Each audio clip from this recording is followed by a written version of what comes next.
So, in The Lightning Thief, it was revealed that Ares worked directly with Kronos in an attempt to not only steal the Master Bolt from Zeus, thus significantly weakening the defenses of Mount Olympus, but he went so far as trying to get the bolt into the hands of the Titan Lord himself.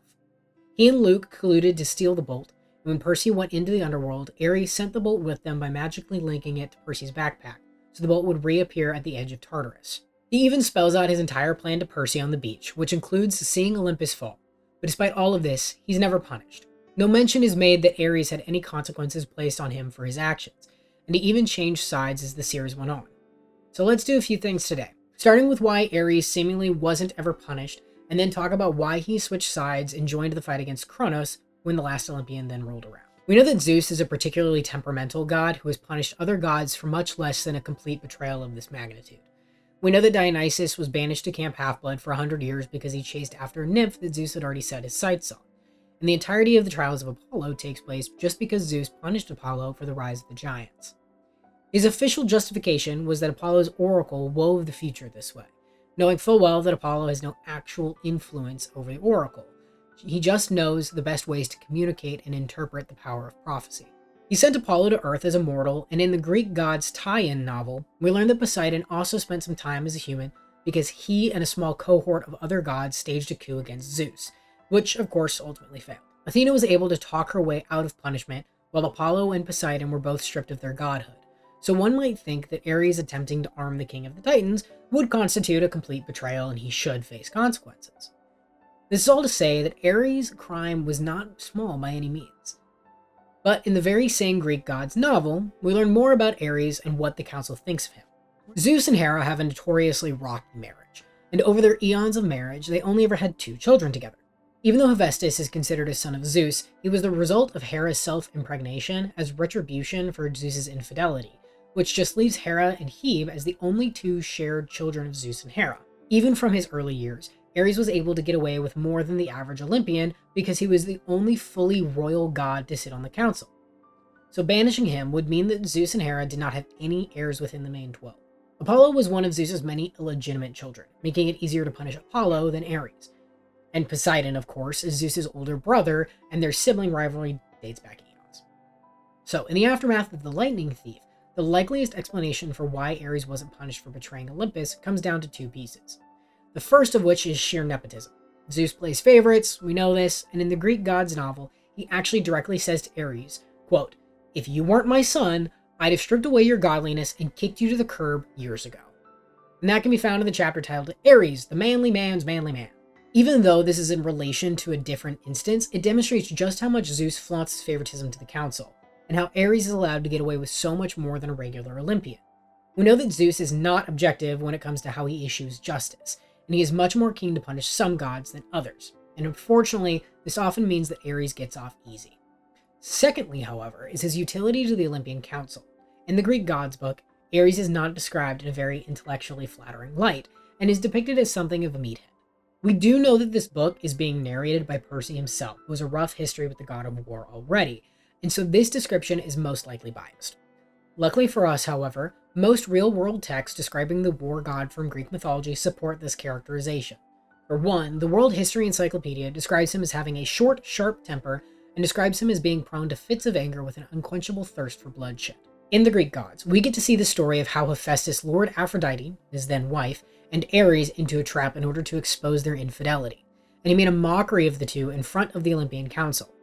In Book 8 of Homer's Odyssey, Ares was temporarily banished from Olympus, but in the Greek gods book, his only punishment is to pay restitution to Hephaestus in the form of wartime spoils, including armor, weapons, and chariots, and other equipment from his palace. The reason why this is important is because it supports the point that Ares seems to get off easy, and this is before we take into account the most crucial piece of Ares' life as an Olympian, which was just how much they actually needed him.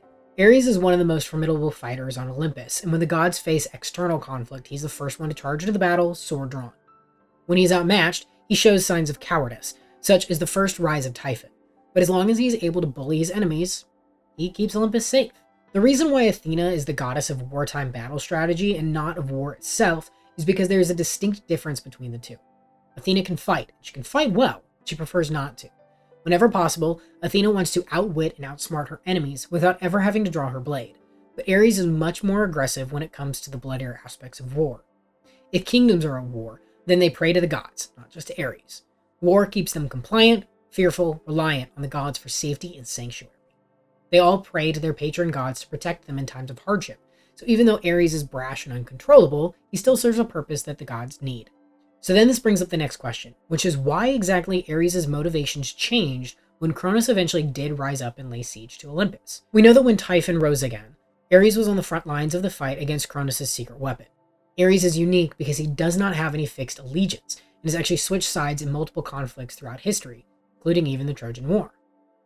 Aries just wants to see war, where blood is spilled on the battlefield, and seldom does he ever care about who wins or why these pesky mortals are fighting. In The Lightning Thief, he says that a war between family is the best kind of war, and the likeliest explanation is that he's simply used to the infighting. Gods clash with one another, betray each other, turn each other mortal, and beat each other into a pulp regularly. We even alluded to the first attempted coup against Zeus, and even though Ares wasn't directly involved, it shows that even though these gods tried to quite literally usurp Zeus from his throne, they eventually worked their way back onto the council and all was well. To put it simply, Ares has always grown up in a world without consequences, where battles between gods inevitably return to the status quo sooner or later. And for immortals, time's not a factor. When Percy is offered immortality, he votes to allow it because that way he could continue beating him up for eternity without any repercussions or risk of Percy actually dying. So this demonstrates exactly where his mindset is as a god. The war between the gods would have been entertaining to him, and it probably would have had ramifications that stretched for centuries. But eventually, everything would have been worked out and there would be no lasting consequences. The last major war to take place on Earth was World War II, and this was a result of the children of the Big Three fighting with one another. And yet again, after just 70 years, all was restored on Olympus. No matter what he does, he knows things will be fine, but we believe that he had an epiphany later down the line. When Kronos began to stir, he likely started to understand just how serious this entire situation was, especially since he never personally met Kronos during the age of the old Titans. Only 6 gods fought and overthrew the Titans, and Ares wasn't there, so he may not have fully understood what he was dealing with. When Typhon rose, however, the gods came to an understanding that this was either going to be a fight of their lives or they would not be allowed to continue ruling the cosmos. When Kronos returned, they would share in the fate of the Titans that Zeus had concocted himself all those eons ago, and it was just a matter of life or death for Ares to choose the right side.